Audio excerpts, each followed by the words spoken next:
Dans la paracha de cette semaine, la paracha Trouma, la paracha des offrandes.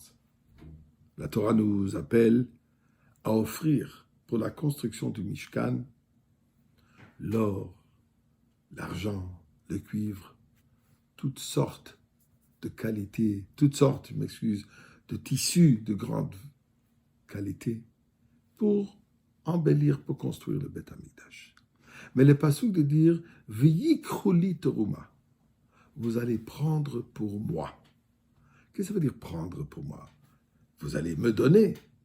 On donne la tzedaka, pas on prend la tzedaka.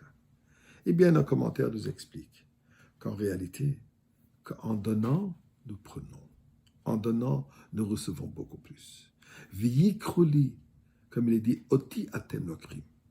En faisant une mitzvah, en offrant nos possessions à Kadosh Baruch Hu, en réalité, nous prenons Dieu en nous. Nous intériorisons la présence divine en nous. Dieu nous donne une opportunité de recevoir plutôt que de donner. En donnant, on reçoit. Donner quoi? L'argent. Très souvent, c'est facile. Parfois, c'est beaucoup plus difficile de donner de soi. Se donner. Eh bien, se donner représente le sacrifice de soi. Très souvent, on se trouve devant un défi quelconque, peu importe dans quelle situation, par rapport à mettre les tefilines, par rapport à manger kasher, par rapport avec qui partager la vie, par rapport à aller à la prière, étudier la Torah, toutes les mitzvot. Parfois, on a des défis. Et on est appelé à surmonter ces défis. Allah de comprendre quand on surmonte ces défis, v'yikruli, nous recevons, nous prenons, nous recevons Dieu, nous se donne à nous dans ces moments. Parlant de défis, ça me revient une petite anecdote, ou plutôt plus qu'une anecdote. Le Shaliach en Belgique, à Anvers, le Rav Slavatitz qui raconte un jeune homme qui est tombé amoureux d'une jeune fille malheureusement non juive. Les parents de ce jeune homme sont des rescapés de la Shoah. Le père qui a perdu toute sa famille durant l'Holocauste, la mère identique, deux rescapés, que ce qui restait de leur famille, c'est eux et ce fils unique. Tout ce qu'ils ont essayé de faire comprendre à ce jeune homme, de réaliser que Hitler va réussir par lui à anéantir le peuple juif par le fait qu'il n'y aurait plus de continuité, ne le bouge pas. Il est tellement aveuglé par cet amour qu'il pense avoir vers cette fille que ses oreilles sont bloquées. Il n'entend rien. Aucun raisonnement se réplique. Eh bien, Rabbi Slavetitsky, qui a réussi à l'influencer, devait venir chez le rabbi pour recevoir la bracha, pour son mariage.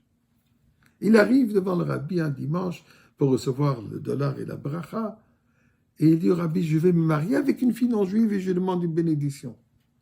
Le rabbi lui dit, ah, je suis jaloux de toi. Avant même de pouvoir poser la question, le rabbi est jaloux de moi que je marie une fille non juive.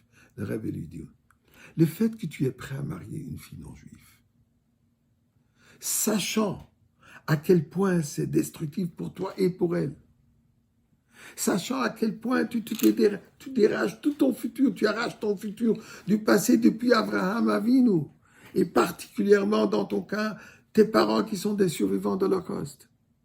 Le fait que tu as cette forte envie de faire quelque chose qui est destructif, ça prouve que tu as un grand défi, tu as un grand nisayon, un grand challenge. Le fait d'avoir un défi aussi puissant, nous dit le Zohar, quand Dieu nous envoie un défi, ça prouve que nous avons des forces à pouvoir surmonter. Le fait que tu as un défi si puissant, ça prouve que tu as des qualités intérieures extraordinaires. Que tu as une âme d'un niveau très élevé, avec des forces supérieures. Je suis jaloux de ces forces que tu as.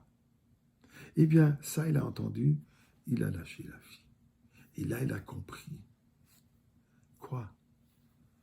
Que le défi que nous avons, c'est un nisayon. En hébreu, nisayon veut dire épreuve, mais nisayon vient aussi du mot élévation. Avec chaque épreuve que nous avons, quand on surmonte cette épreuve, on s'élève. Dieu nous donne ces épreuves pour s'élever. C'est ce que le rabbi a fait comprendre à ce jeune homme. Et Baruch Hashem, il a lâché cette fille, s'est marié. Et Baruch Hashem fondait un foyer comme il se doit. Et bon Shalom, des épreuves, nous en avons eu plus qu'assez durant cet exil. Il est temps que déjà on a l'élévation, Harim Nisso, et que nous voyons déjà le Beth Amikdash descendre du ciel et nous allons monter vers le Beth Amikdash.